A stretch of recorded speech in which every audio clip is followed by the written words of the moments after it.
slide because we talked about the different spheres. Okay, there's the atmosphere, that's the envelope of gases. Okay, gravity makes it stick to the Earth. And then there is the geosphere, that's the Earth itself. The hydrosphere has to do with all the water that's kind of in the Earth system. And then there's the biosphere. So we talked about that, and I think we may have ended up on this slide. We talked about kind of the interactions. Mount St. Helens. Yes, Mount St. Helens. Before it blew? Yeah. May 17th, 19. Yeah, he's got it down. So when a volcano erupts, of course, that's an interaction. The geosphere is interacting, and it could interact with the biosphere, the life, right? It took a few lives. And also, It's not to mention all the plant life. Plants life, the biosphere, yep. Gases it puts off will take out. Yep, exactly. And the atmosphere. Okay, so now we're kind of segueing. Now we're kind of skipping into something a little bit different. What is in the atmosphere? And I think you already have in front of you the fact that a lot of times students will think that when you're breathing air that most of it's oxygen, but actually most of it's nitrogen. Did we already talk? We didn't already talk about this. Okay, this is a new slide for us, isn't it? Yes. Good, okay. It's about 80-20, so about 80% nitrogen, about 20% oxygen. There's a third gas, and that's argon, okay? And these are the three most abundant gases in the atmosphere. Now, these gases are called permanent gases, and I'll go ahead and kind of show you the trace gases. These are all permanent, okay? Permanent, you think of always there. But actually, permanent in this sense, it means the amount is fixed. Okay, basically, it's a permanent amount. Okay, so these are gases in the Earth's atmosphere. Do you think there's more than just gases in the Earth's atmosphere? Yeah. I have a slide coming up if you think there's particulates. If your mom ever said don't eat snow because there's dirt in all snow, she's right. Okay, so there's particulates we're going to call aerosols. Okay, but these are the gases in the Earth's atmosphere. So these have generally a permanent amount, fixed amount. If we compare that to variable gases coming up, so this is just a pie chart. You see kind of the 80-20 I talked about, nitrogen, oxygen, and kind of the trace amounts of the other things. Now this is not to say, because here I'm kind of excited, what happens when you climb a mountain? I like this thing we talked about. What happens to the air when you climb a mountain? It gets thinner, exactly. The air gets thinner, but it has very similar proportions. Okay, relatively speaking to these components. Okay, so those are permanent gases. Variable gases, I want to focus on three things that vary, thus variable gases, by amount. And I think you already have them in your notes. The three are water, carbon dioxide, and ozone. Is it? I'm going to close that door. It's the same song we just listened to last week. Same starting.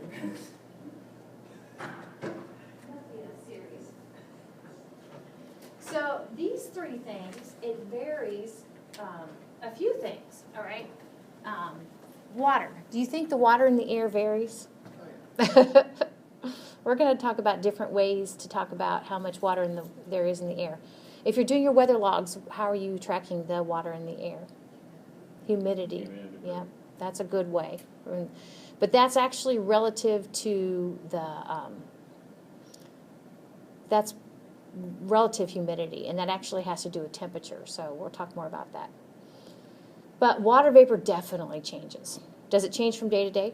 Mm-hmm. Mm-hmm. Does it change in a given day for different locations? Yeah, exactly. Carbon dioxide, the same thing. Carbon dioxide, we'll be talking more about this greenhouse gas, carbon dioxide in the Earth's atmosphere. That we're going to actually see a graph here in a minute, though, how the amount of carbon dioxide in the air at one given location, so it's extrapolated worldwide, is increasing. But so carbon dioxide, depending upon the day, depending upon the location, carbon dioxide is going to be different. Ozone. Have you ever heard of the ozone hole? Okay, I have a slide coming up to talk about the ozone hole. Okay. So those three things will vary by location and vary by day. So let's pick on carbon dioxide. Inevitably, when we burn petroleum products like gas in your car, okay, or if we burn coal to heat our houses, okay, invariably when we burn these petroleum products or fossil fuels, one of the things you do, you get back out is CO2, carbon dioxide. I'll put a little G there for gas. Okay. So I have a slide coming up. I mentioned that the amount of carbon dioxide in Earth's atmosphere has been increasing. We actually can go back before the Industrial Revolution and kind of see CO2 amounts, and then after the Industrial Revolution. Not to mention our population is increasing, so the number of people using fossil fuels has increased. So yeah, the humans have definitely made an impact on this variable gas. Was carbon dioxide here and varying before humans? Yes. Is it have a trend now with humans? Yes. Okay. But notice that Mother Nature has definitely, in the Earth's atmosphere, given carbon dioxide. There's actually an overall exchange process that keeps going on. I kind of talk about the geosphere kind of burping. Okay, those volcanoes, okay, like that's one way that the center of the Earth kind of vents what it's got. Okay, we all should vent like the Earth vents. Okay, one other thing I want to emphasize. What's that? It's called burping. Right, just everybody burp. Did you see that? Has nothing to do with this, but it has to do with gravity. Did you see this where all at once everybody, a whole bunch of people jump up in the air and kind of see what kind of impact they had on? It was like a mass thing. Oh. Yeah, it's kind of interesting.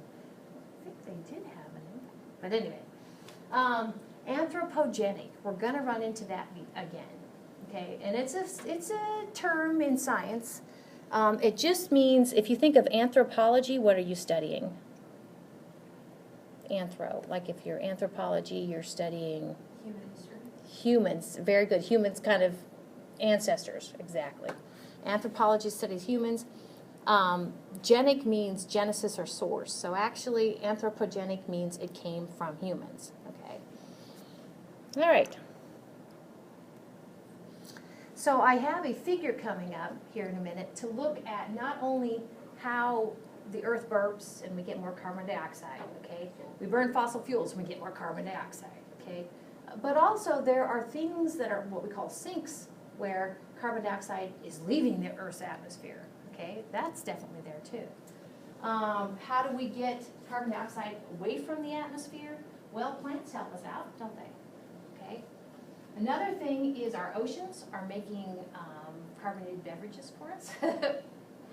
Okay, if you have a large ocean, which most of the Earth is covered by oceans, isn't it?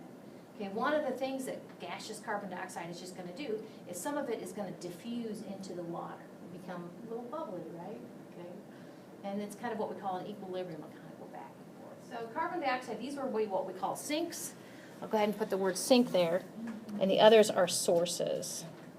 So a sink means that it is removing that gas from the atmosphere. Okay. And a source means that it is actually adding carbon dioxide to the atmosphere. So here's that figure I was telling you about. Okay, the blue lines, what do you think? Those blue lines, kind of look at them. How many people think that they're sources to get carbon dioxide into the atmosphere? How many people think that they're sinks to get carbon dioxide out of the atmosphere? Exactly. Very good. And so then the red line are the sources, right? So these are all sinks, and these are all sources. Okay, so honestly, a lot of this is just Mother Nature doing her thing. Does Mother Nature have forest fires?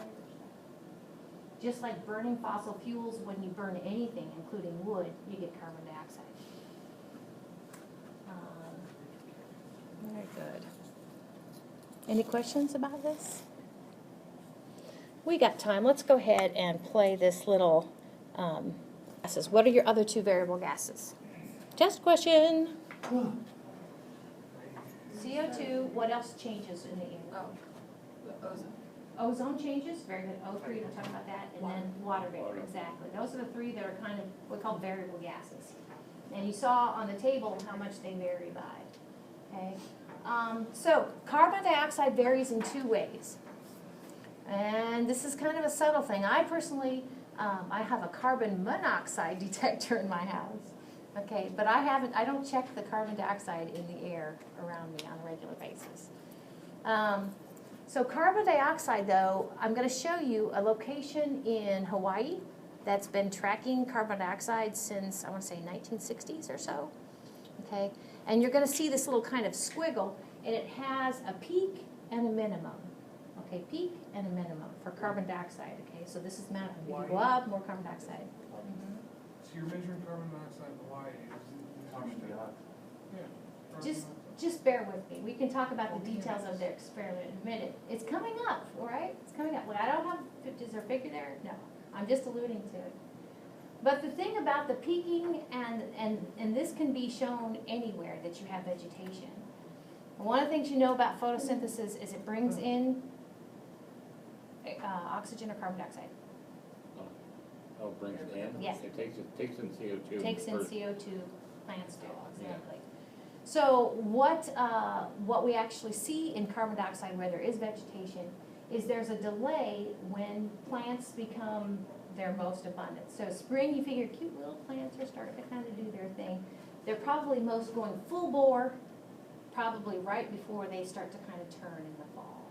So honestly, it's the fall that we actually see the biggest impact of plant life, of taking in carbon dioxide. So we see in the fall, we see a minimum, and the spring actually, where the plants are just kind of getting started, we see actually maximum carbon dioxide, okay?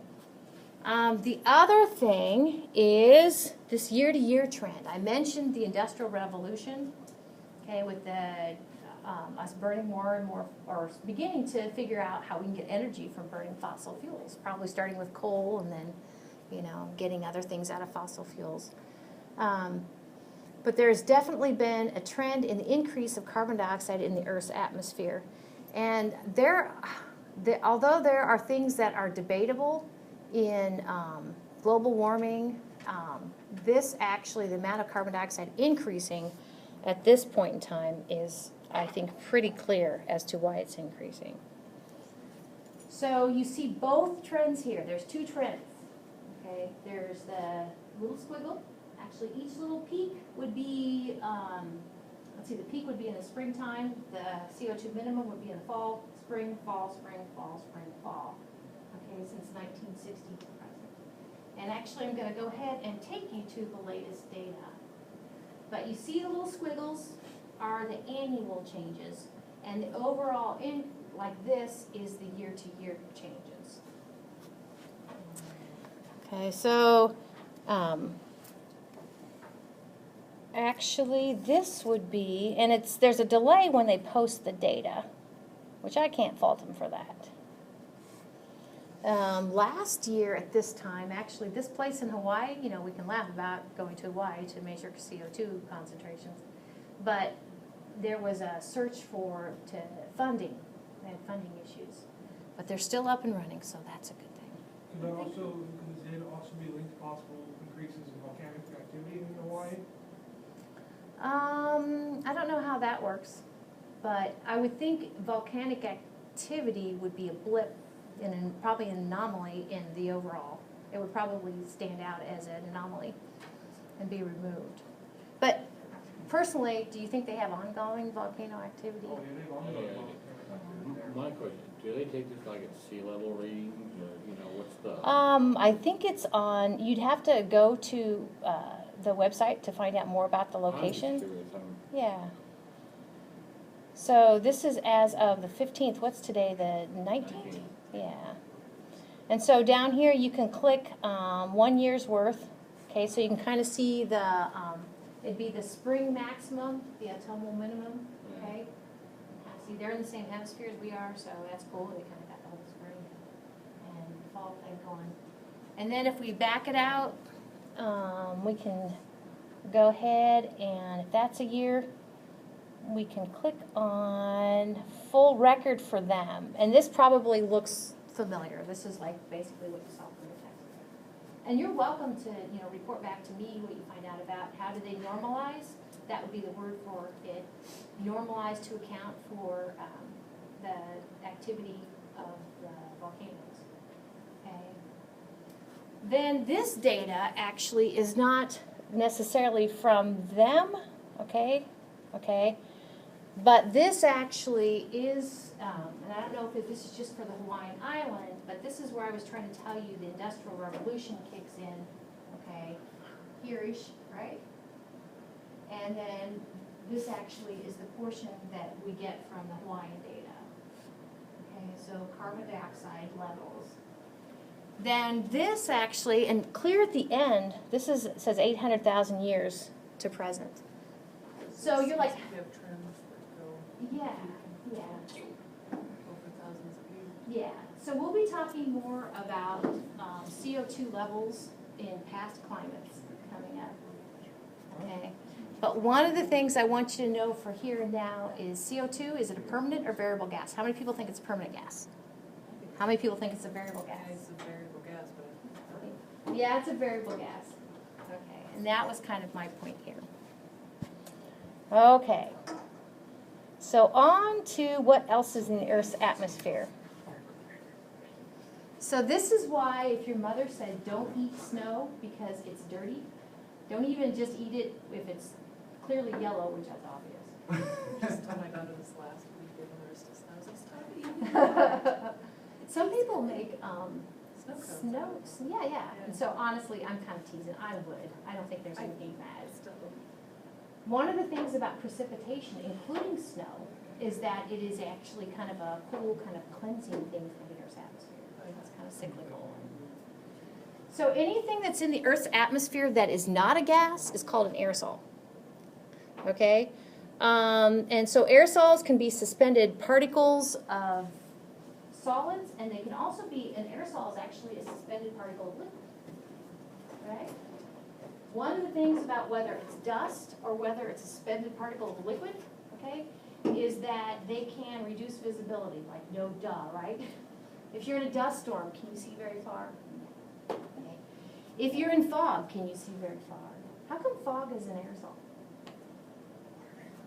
Yeah, because it's water that's not in its gaseous or vapor state, it's water that's in its liquid state. It's actually in the liquid form. There's no in between. There's kind of a gas. We'll talk more about stuff, including water going from a gas to a liquid to a solid. But there's no in between. There can be a mixture of gas and liquid, or a mixture of gas and solid. So, if anybody ever told you that fog is a cloud at ground level, it is, okay? And what's a cloud? Cloud's milky white because it's got liquid particles of water. And why does it go black when it's pissed off? I don't quite know how to answer that one. Okay, so I introduced this because this is what I think of. Yeah. The thing about it is a lot of things change as you go up in elevation, as you climb a mountain. And actually one of the things, not necessarily climbing a mountain because you kind of have the geosphere as you go up. But if we were to go straight up from here, you know, in the plains of, okay, actually the particulates and the aerosols would get less as you go up in elevation. And that's why I think I picked that here. It's like, okay. And one of the things, in order for those liquid water droplets to form in a cloud or fog, one of the things that they need is kind of a little bud to get them started. We call that a cloud condensation nuclei, or CCN. Okay? And dust is great for getting the party started. Dust is great for taking that water vapor and liquefying it. Okay? So the abundance of these aerosols or dust actually is a player when it comes to making clouds. Have you ever heard of cloud seeding? Okay? Cloud seeding is basically kind of promoting, you're giving the air something so it can go ahead and condense go from a vapor to. Or like after a major atmospheric event, it rains. Maybe. I don't know exactly how to, but it could be. But here, this is actually a satellite image looking down. And you can kind of see the fuzzy patches. And I think this is a neat, because what your author emphasizes is it looks fuzzy, it looks foggy, and actually these are particulates, okay, for two different reasons. These are man-made particulates, okay, And these are Mother Nature made particulates. I thought, how cool is that? Okay. So the air pollution is almost as bad as the dust one, I mean, Yeah. as far as visibility wise. Yeah, boy, is it, who hosted some, was it Beijing who hosted a climate summit or something, and they had people stop driving their cars for days leading up to because they wanted to kind of make the pollution a little bit less. So, it happens. And so this one reminds me, have you ever, to me, during harvest time, we can have the most beautiful full moons, okay? During harvest time, we can have the most beautiful sunsets and sunrises, okay? Yeah, because of all the dust. During harvest, farmers are kind of doing their thing, right? And depending upon the moisture in the soil, there could be more or less particulates kind of spewing. And actually, the particulates in the air can kind of do an extra scattering of that light that's coming from that low object, whether that's the sun or the moon. Okay, have you ever seen the moon when it's kind of orange? Yeah, it's beautiful. Okay, an orange moon means basically the light's being scattered. Okay, so particulates. Okay, so we'll talk more about the variable water in the Earth's atmosphere coming up throughout the semester. But we talked about the CO2, we talked about aerosols, and now I want to talk about this variable gas, the ozone. Okay, so the ozone, of course, people think of the ozone hole. Okay, and I'm going to talk about the ozone hole coming up. The ozone hole, actually, I'll go ahead and put it with good ozone. Good ozone in the stratosphere, I'm going to put has ozone hole, sad face. Has ozone hole, okay? Sad face, okay? But I'm going to also say this ozone hole, and I have a slide coming up, but I just want to kind of get ahead of it. The thing about this ozone hole, it's that it's localized. What does localized mean? So it's central point of the in central part of Earth. Localized, exactly. It's a central part, central location. And unless you're planning to go see where they filmed that, what was that film, 8 Below with the dogs? Okay. It's an Antarctica. Yeah. Okay, unless you're planning to go here, and specifically, so this is where the ozone hole is localized. But we have a second ozone hole. It's not as big as this one. Okay, and it's in the stratosphere, okay, which I'm going to talk about what the stratosphere is in here in a minute. But the other thing is it's seasonal, so it only happens in the springtime. Okay, so are we in the northern or southern hemisphere? We're in the northern hemisphere, okay? When we are experiencing spring, what season are they experiencing? Spring, fall. Very good, very good. We'll talk more about that. When we're experiencing fall, what season are they experiencing? Spring. So here, so when is fall for us? When's the fall equinox? It's in September. September. We'll talk more about that. If you're like, what? But you figure fall is October, September, October, August, September. That's fall, okay? So fall here, actually, that's when the ozone holes. Talk more about that, okay? And the reason is because of the use of chlorofluorocarbons, abbreviated CFCs. So that's there's a hole in the good ozone in the stratosphere. But there's also this ongoing bad ozone. So I don't know if you've done much travel. This almost looks like August 12th, 2018. Well, like that. It's like, no, that's 2010. That's 18 of probably for the Lord every day. Yeah. But if you approach large cities, a lot of times they will have these ozone alerts. Now, one of the things I didn't mention yet, but what's the formula for ozone? Like O3, exactly. That was what I was after. What's the formula for water? H2O, exactly. So water has 2 hydrogens and 1 oxygen. How many oxygen atoms does ozone have? Well, technically it has 3. It's 1 molecule and 1 form though. Well, I'll go with 3. Yeah. Ozone has 3 atoms connected together to make an ozone molecule. Yeah, so bad ozone is in the, since I said stratosphere up there, I'm going to put troposphere here.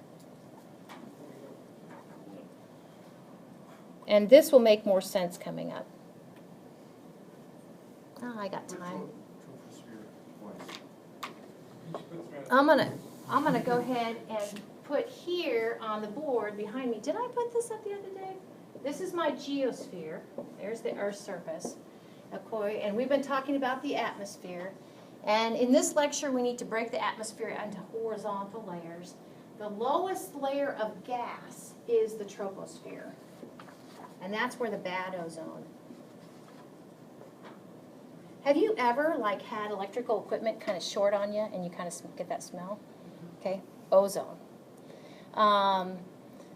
And that smell is bad, but this ozone, this O3, I'll put a little frowny face. This ozone here in the troposphere, that's a result of pollution, air pollution. So above the troposphere, we have the stratosphere.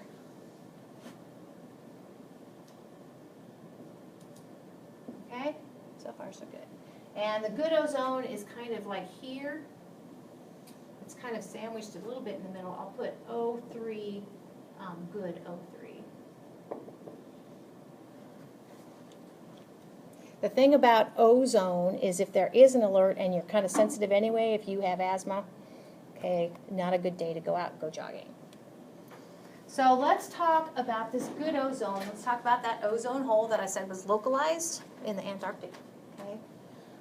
I mentioned that CFCs are the chemical that basically take, and I've got a little figure here to show you how CFCs attack O3s. It's almost like in chemistry we act like they have a motive. But they don't really have a motive. It's all about energy and what's favored and what's not favored. But since, I think this is kind of exciting, since the late 1980s, the world got together and said the chemistry, we cannot have this hole here. We cannot have this hole getting larger. Okay, so we need to stop doing CFCs, and made a lot of headway. The problem with CFCs is that they last about 100 years. So there's going to be a delay between when we stopped and when your great-great-grandchildren see that this depletion I'm going to describe has stopped. Okay, so we're doing better. So down here I brought in a pie chart. What do you use CFCs for? Chlorofluorocarbons. You're like, dude, okay, what's so important? Well, there's some really important things. If you ever use styrofoam cups, it's a puffing agent. Now since 1987, we've been coming up with alternatives to puff your styrofoam. Those little peanuts that we all like to. The other thing is our hairsprays. Okay, anymore you have a different propellant in there to go ahead and get your hairspray out. Okay, another thing is CFCs were used actually as a solvent in liquids or in fluid solvents. Yeah, liquid solvents. Refrigeration. Before the protocol went into effect, we definitely, when you buy a new car, your air conditioner ran on CFCs. You had to get those. You young ones don't know what it is to have an old car. It's like, well, yeah, it's an issue. It was an issue, and I think there's black markets out there for Leaded gas. Yeah. Oh yeah, yeah. The whole gas. We've gone from gas being leaded to now gas is all unleaded. It's a good connection. Can you go back 1 second? I can't. Thank you. Mm-hmm.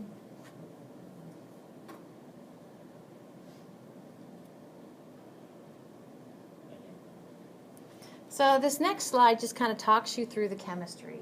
Again, it's about energy. It's not about a personal grudge. This thing that's red and blue, actually that is your CFC. That little trio of oxygen atoms, that's your O3. Okay, and one of the things I didn't mention, and I think it's on a slide. Okay, sometimes if I don't mention it, but if it's on the slide, it's fair game. But did you see why we need good ozone? What's it protect us from?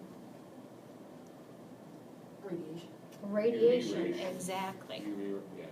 Yep, one form of energy from the sun, ultraviolet, exactly. So if we have a good ozone layer in place, what that will do actually is of the energies, the assortment of energies coming from the sun, ultraviolet radiation is absorbed and kind of does what it's supposed to do. So this is showing it about the attack on O3. or ozone by CFCs. Okay? And if you kind of follow this, and I'm not going to like hold you accountable for necessarily any of the chemistry. This is just kind of showing you step by step the mechanism, is what it's called, kind of step by step, that we think the O3 is being depleted by. But one of the overall outcomes of this is that that CFC that did the first depletion, it can go ahead and do it some more. Okay, so it's one of those things that's not going to kind of come down on its own. Okay, so I mentioned that it's in the springtime that we basically have this issue with a hole. So it's localized and it is seasonal. Okay, so here kind of talks you, it's like a little story. Why would that be? Okay, well, in order to understand why that would be, I'm going to draw these, I guess that'd be up here. Remember the stratosphere, right? It's the second layer of the Earth's atmosphere. Oops. Okay. I'm going to go ahead and draw these fancy clouds called polar stratospheric clouds, PSC. I don't want anybody to be confused because honestly, most clouds, our favorite cloud's probably, that's a cumulus cloud. Okay, this is a stratus cloud, kind of flat. Most clouds are here. What kind of cloud is this? I'll draw lightning coming down from it. Cumulus? Cumulus, exactly. This is my version of a, no, well, almost. This would be cumulus. Okay. CU for cumulus. And I'm going to go ahead and draw some precipitation and lightning here. So what's this one? It's cumulo. Yeah, I think I heard nimbus. Yep. That's your storm cloud. Some people smile, some people freak out, frown. But most of the clouds are confined to the troposphere. In weather conditions such as hurricanes and tornadoes, how those clouds react. How do they behave? How do the clouds We have the form and iris, behave? it's supposed to be a high level cloud base. This one, do you see kind of where this is really kind of, do you see where I've drawn it into the stratosphere? Yeah, if there's a fair bit of instability, those clouds will poke up from the troposphere into the stratosphere. And actually, if you've seen pictures of hurricanes from satellites, you kind of see that cauliflower looking stuff. Cauliflower is bad. Or good. Yeah, that means that actually you've probably poked up beyond the tropopause into the stratosphere. So I don't know if that was your question, but to answer your question about hurricanes, hurricanes are not PSCs. The thing about PSCs, polar stratospheric clouds, is you need to have very cold temperatures, and you're not going to find those probably where you're going to have, even though temperatures are cold in upper elevations in the tropics, they're not that cold. So only at the poles do you have polar stratospheric clouds. Let me go ahead and